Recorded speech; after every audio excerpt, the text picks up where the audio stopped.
مين فينا بقى مش بيعدي كده على المخبز وهو رايح او هو جاي، ويشم ريحة القرص الحلوة اللي بتبقى بالسكر والسمسم كده ويعدي يجيب منها. بس طبعا دلوقتي بقت غالية جدا، وكمان مش بنفس الجودة ومش بنفس الطراوة اللي احنا نقدر نطلعها في البيت زي ما انتوا شايفينها قدامكم كده هشة وجميلة، ولا فيها ريحة زيت ولا سمنة ولا اي حاجة كده، ولا فيها نكهة بيتي الحلوة بتاعت زمان. هنعمل مع بعض بقى قرص مظبوطة بتركات حصرية. ازيكم يا حلوين؟ يا رب تكونوا بخير يا رب. اللهم صل وسلم وبارك عليك يا سيدي رسول الله.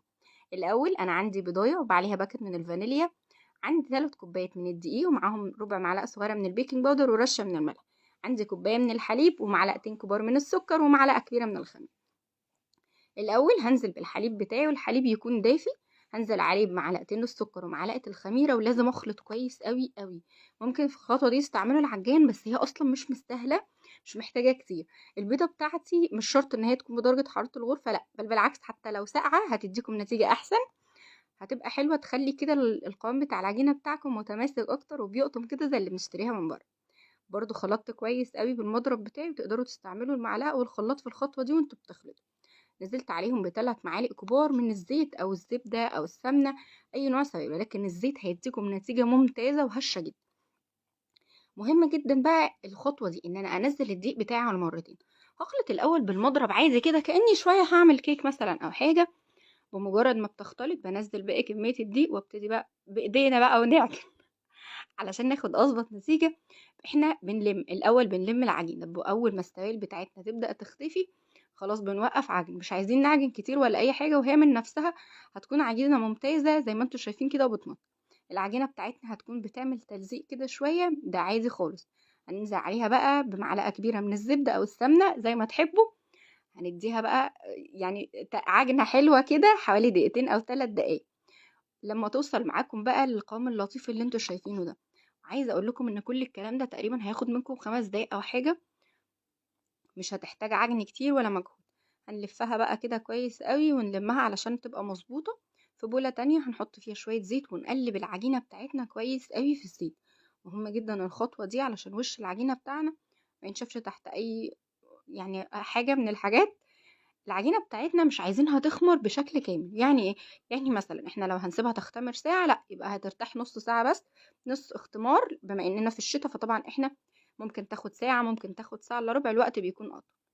نص اختمار وهنبدأ نشكلها ونسيبها تخمر بقى براحتها بعد التشكيل.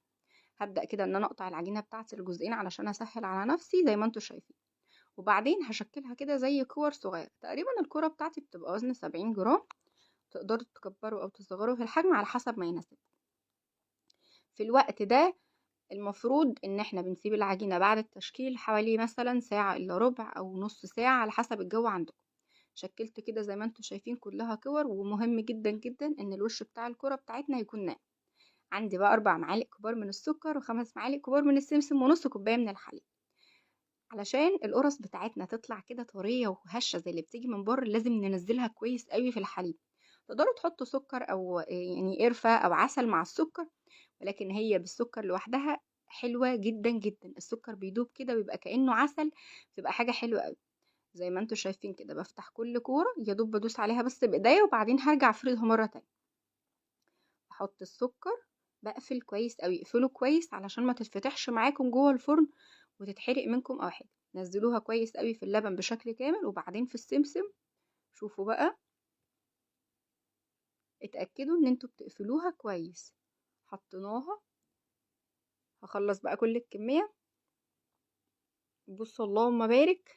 هنبدأ بقى، هي احنا ما سيبناهاش ترتاح ولا اي حاجة، هي يعني مجرد ما نخلص اخر واحدة بنبدأ بأول واحدة بدأنا فيها. هنفردها بقى بالحجم اللي يناسبنا. لو وصلت لحد هنا متنسوش اللايك والشير يا حلوين. هنسيبها بقى في الوقت ده تختمر حوالي نص ساعة او ساعة الا ربع، طبعا بما اننا في الشتاء فهناخد شوية وقت. عايزة اقول لكم بقى بصوا، حلوة حلاوة ما حصلتش، طرية قوي من جوه. ما تعبتنيش خالص، لا بالعكس ريحتها كده كانت مالية البيت، طرية قوي وهشة. بصوا بصوا زي الاسفنج، عجينة فعلا حلوة قوي. الفرن بتاعنا تقريبا بتاخد ربع ساعة ل10 دقايق جوه الفرن، وبعدين بتطلع معاكم بقى بالجمال اللي انتوا شايفينه ده. عايزة اقول لكم مش هتندموا ان انتوا جربتوا الوصفة دي، ولو جربتوها هتدمنوها حرفيا. ما تحطوش ورق زبدة علشان ما يشربش الزيت والسمنة اللي في الفطاير بتاعتنا او في القرص، علشان تفضل محافظة على قوامها كده وتبقى طرية وحلوة. اعملوها وجربوا الوصفة، وما تنسوش تقولوا لي رأيكم. وباي باي يا حلوين، الصحة هنا.